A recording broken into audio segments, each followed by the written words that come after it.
mga kamamshi, bali ngayon ang i-share ko sa inyo is sa mga nagtatanong sa akin kung ano daw ba yung ginawa ko sa aking coffee blender machine, kung ano daw yung pinalitan ko.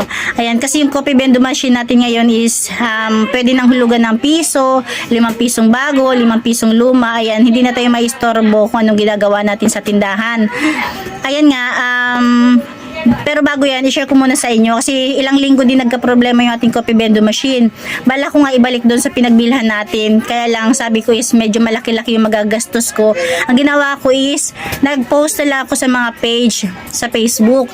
Tapos may nag-entertain naman sa atin. Ayan, matyaga siyang kumausap sa atin. May mga nasundan pa nga yun. May mga nag-PM.